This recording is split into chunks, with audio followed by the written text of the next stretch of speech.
Anne Maltais. Depuis 14 ans, elle travaille en partenariat étroit avec les industries de l'emballage et de l'agroalimentaire, entre autres au développement de solutions innovantes pour augmenter la durée de vie des produits et réduire l'impact environnemental des emballages. Elle travaille aussi à diffuser les connaissances en emballage éco-responsable auprès des industries et des consommateurs. Mais aujourd'hui, on va se concentrer un peu sur les produits de la mer et quelles sont les opportunités d'emballage. On sait que les produits de la mer, c'est des produits qui sont de grande valeur commerciale, coûts d'exploitation, coûts de transformation, les barrières tarifaires, les nouveaux éléments qu'on rencontre avec nos amis américains, entre autres tout ce qui est saisonnalité et les facteurs environnementaux. Et également, la haute périssabilité fait en sorte que c'est des produits qui sont à haute valeur et que l'on doit prendre soin. C'est certain que dès qu'on exploite le produit de la mer, c'est toujours une course contre la montre. Contamination élevée, pH neutre, teneur en eau qui est élevée. La présence d'enzymes aussi fait en sorte qu'on veut stabiliser notre produit le plus rapidement possible. Il y a plusieurs façons. On en a parlé ce matin de pasteurisation, entre autres, que tout ce qui est réfrigération, congélation, surgélation. Les procédés de séchage, saumurage également font partie de cela. Et il ne faut pas oublier tout ce qui est emballage et conditionnement. Donc, dans certains cas, ça s'y prête vraiment bien dans le sens qu'on peut appliquer des conditionnements sous vide, par exemple, ou sous atmosphère modifiée qui vont faire en sorte que le produit va se conserver plus longtemps sur les tablettes et avoir une meilleure qualité au bout de la ligne. Je voulais parler d'un cas particulier, entre autres, qui est important à mentionner dans le cas du saumon fumé. La réglementation au Québec et au Canada et partout dans le monde, dans le fond, fait en sorte qu'on doit utiliser des emballages particuliers qui fait en sorte que Clostridium botulinum, qui est une bactérie toxique qui peut être même mortelle là, pour l'humain, donc c'est un emballage que l'on doit utiliser pour le saumon fumé qui est réfrigéré. On doit utiliser une perméabilité à l'oxygène assez élevée pour faire en sorte que l'oxygène va toujours être présent en petite quantité du moins dans l'emballage et éviter que Clostridium botulinum se développe parce qu'il se développe en l'absence d'oxygène. Donc ça, c'est des analyses que nous, on peut faire à l'INTEGA pour s'assurer que l'emballage est évidemment conforme à cette norme-là. Ensuite, les produits de la mer ont plusieurs types d'emballage parce qu'ils sont vendus sur différentes formes.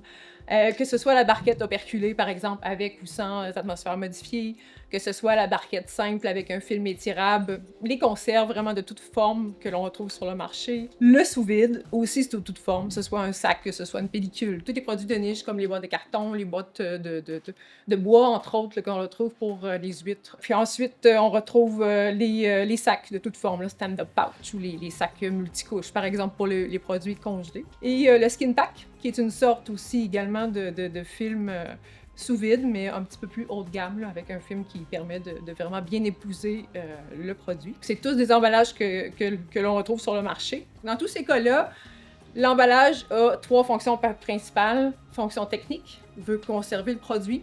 Fonction logistique, donc pour le transport, pour l'entreposage, le protéger. Et des fonctions, évidemment, marketing, c'est-à-dire qu'on veut communiquer quel produit on vend. Et puis, ça, c'est un autre élément important. Depuis quelques années, l'emballage, comme vous le savez, a quand même mauvaise presse. Et c'est pourquoi, maintenant, on implique beaucoup les fonctions environnementales aussi dans l'emballage. Donc, maintenant, l'éco-responsabilité est au cœur des stratégies d'emballage, avec raison. Les gens voient des emballages dans les océans, ça choque l'œil, ça rend les gens un peu fâchés contre toute cette accumulation de déchets-là et veulent avoir des actions qui sont concrètes par rapport à la façon d'emballer les produits. Les transformateurs, les gens qui produisent les produits alimentaires, veulent avoir des informations, comment rendre leur emballage plus éco-responsable. Et c'est là que l'ITEGA, les gens du réseau peuvent les aider à ce point-là. À l'ITEGA, nous, on a un graphique que l'on présente souvent qui est le suivant. En fait, pour assurer la fonction numéro 1 de l'emballage, qui est conserver l'intégrité du produit. On veut le conserver, faire en sorte que le consommateur puisse le consommer à l'autre bout de la chaîne. Quand on a un emballage qui est trop peu présent, c'est-à-dire qui se tient avec très peu de quantité d'emballage, de volume d'emballage, l'impact environnemental peut être élevé dans le sens que si on a par exemple une salade qui est vendue en vrac ou qu'on a des œufs qui sont mal emballés, ça va faire en sorte qu'il va y avoir des bris ou qu'il va y avoir une conservation qui ne sera pas bonne. À l'autre opposé, quand on a trop d'emballage, c'est pas mieux non plus parce que souvent ça crée des aberrations d'emballage, sur emballage. Puis ça va faire une image de marque qui est vraiment pas très, très bonne aussi au niveau du marché. Se fier seulement aux tendances et aux pressions des consommateurs. Vous avez probablement entendu parler des événements de plastic attack, des manifestations, des tendances, par exemple, sur certains emballages compostables et tout ça. C'est quelque chose qu'il faut prendre en considération parce qu'au bout du compte, notre consommateur, c'est lui qui va acheter des produits. Mais il faut aussi se prendre sur des bases plus solides, des bases scientifiques, par exemple, pour faire les choix judicieux d'un emballage. Ensuite, on pourrait tenter aussi de minimiser l'emballage primaire, donc celui-là qui est en contact direct avec l'aliment, pour faire en sorte qu'on minimise aux yeux du consommateur cet emballage-là, mais qu'on doit augmenter l'emballage secondaire. Donc, on appelle ça un transfert d'impact. C'est pas nécessairement mieux au niveau de l'environnement. D'un autre côté, les bons réflexes, qu'est-ce qu'ils sont? C'est de faire un diagnostic de l'emballage actuel. Est-ce qu'il y a des choses qui nous sautent aux yeux quand on a un produit? Par exemple, est-ce qu'il est possible d'éliminer juste un élément ou réduire certaines choses de notre emballage actuel pour faire quelque chose de mieux? Aussi, on peut baser ses décisions sur des analyses de cycle de vie, qui est à ce moment-ci l'outil le plus efficace, le plus performant pour faire un choix éclairé en termes d'éco-responsabilité. Ça prend en considération finalement tout ce qui est énergie utilisée de l'extraction de la matière première, autant pour l'aliment que pour l'emballage, jusqu'à la production, la consommation et la fin de vie. Il faut aussi prendre en considération les réglementations en vigueur. Par exemple, la responsabilité élargie des producteurs, tout ce qui est consigne, également les emballages à usage unique. Là, au Canada, il y a certaines normes qui sont sorties. Il y a certains objectifs aussi à court terme qui sont établis, par exemple, au niveau de l'utilisation de matières recyclées. Donc, c'est sûr que si on fait un développement d'emballage, il vaut mieux voir un petit peu en avance pour s'assurer qu'on va satisfaire à ces normes-là.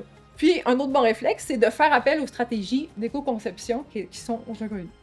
Donc, au niveau de la réduction, de la conception optimisée, c'est là où l'ITEGA, entre autres, peut aider les entreprises à trouver des solutions qui sont plus efficaces. Au niveau de l'approvisionnement aussi, et de la recyclabilité et la gestion de la fin de vie. En termes de stratégie, c'est aussi important d'inclure dans chacun des cas la communication, parce que souvent, les modifications ne seront pas perceptibles à l'œil nu, donc il faut qu'on engage notre consommateur, qu'on lui démontre c'est quoi l'impact qui a été fait sur l'emballage.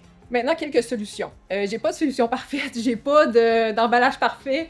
L'éco-responsabilité, l'éco-conception, c'est des solutions qui s'adaptent aux valeurs d'entreprise, qui s'adaptent à chacun des produits. C'est quoi notre groupe cible? Donc, c'est vraiment des grandes lignes pour aider les transformateurs à choisir des bonnes solutions. Au niveau de l'éco-conception, via la réduction et l'optimisation, c'est sûr qu'on veut optimiser la conservation. Je l'ai dit, dans le fond, on veut réduire le gaspillage au minimum pour éviter d'augmenter son empreinte environnementale. Ensuite, on veut aussi optimiser le ratio emballage-produit. C'est-à-dire qu'on veut, par exemple, réduire l'épaisseur d'un film d'emballage ou d'une barquette qui va faire en sorte que ça va être moins pesant. On peut revoir aussi les formats, réduire le ratio surface-volume. Donc, souvent, ça se fait via grossir des portions, un peu des proportions d'emballage. Et utiliser des matériaux plus légers. Par exemple, si on utilise du verre, qui est quand même recyclable, mais qui est très pesant, après ça, au niveau du transport et tout ça, il va y avoir des coûts environnementaux qui vont être impliqués. Évidemment, on peut travailler aussi sur le patron de palettisation de façon à le maximiser, puis retirer, par exemple, certaines composantes d'emballage qui sont non essentielles. Par exemple, dans le saumon fumé, il y a certaines composantes comme la cartonnette à l'intérieur. Est-ce qu'elle est vraiment nécessaire? Est-ce qu'on peut la remplacer par quelque chose qui est moins exigeant au niveau environnemental? Au niveau de l'approvisionnement, là, c'est vraiment l'apanage du contenu recyclé. On veut inclure tout ce qui est résine de post-consommation et qui a été réutilisé pour en fabriquer de nouvelles. Que l'on parle, par exemple, du RPET, qui est un plastique, ou du carton. Donc, c'est des éléments qui sont à considérer et puis qui sont aussi bien vus là, au niveau de la qualité de la récupération au Québec. Évidemment, on peut aussi décider de choisir des fournisseurs qui sont locaux, travailler avec des certifications qui sont connues et non pas avec des certifications qui ne tiennent pas la route finalement. Puis utiliser des matières qui sont locales. Je donne souvent l'exemple, par exemple, d'une barquette en carton. Si on a le choix entre une barquette en bagasse, qui est un sous-produit de la canne à sucre qui ne pousse pas au Québec, versus une barquette en papier recyclé au Québec, c'est sûr qu'au niveau de l'approvisionnement, au niveau des coûts de transport, déjà là, on va sauver un peu au niveau de l'éco-responsabilité. Puis aussi éviter les matériaux et les substances qui sont potentiellement toxiques, autant pour l'humain que pour l'environnement. Maintenant, au niveau de la gestion de fin de vie et de la recyclabilité, ben, on évite tout ce qui est multicouche. On essaie de prioriser les emballages qui ont un seul type de matière. On minimise les encres, les plastiques, les étiquettes avec un matériel qui est différent aussi. Donc, c'est des choses que l'on peut faire. Et puis, concevoir notre produit aussi pour faire en sorte que la fin de vie, on puisse séparer les constituants, par exemple, pour qu'ils soient dans les bons bacs de récupération. Prioriser les matériaux qui sont facilement recyclables au Québec, PET, PE, aluminium, entre autres. Et favoriser la recyclabilité au profit de la compostabilité au Québec. On sait que présentement, c'est vraiment la voie qui est privilégiée par les instances. Donc voilà, quelques ressources. Je vous invite à aller voir au niveau de notre site web. À l'ITEGA, on a lancé en 2023 le guide de l'emballage éco-responsable au Québec qui contient des informations par rapport à ce que je viens de présenter, mais aussi un petit peu plus là, dans ce domaine-là. Aussi, Éco-entreprises Québec ont mis en ligne des lignes directrices d'éco-conception et de recyclabilité pour les gens qui transforment les aliments et qui utilisent les emballages. Ensuite, les règles d'or de conception des emballages plastiques est une autre source intéressante d'informations pour les transformateurs. Et je voulais pas partir sans parler du programme Éco-emballage plus du Fonds d'action québécois pour le développement durable au Québec. C'est de l'argent qui est disponible pour vous, pour les transformateurs, pour faire en sorte que votre emballage devienne plus éco-responsable. Donc, ça donne accès à des gens comme l'ITEGA, mais d'autres personnes aussi qui gravitent dans le milieu et qui peuvent vraiment aider les transformateurs à trouver des solutions concrètes pour améliorer l'éco-responsabilité des emballages. Merci. Merci.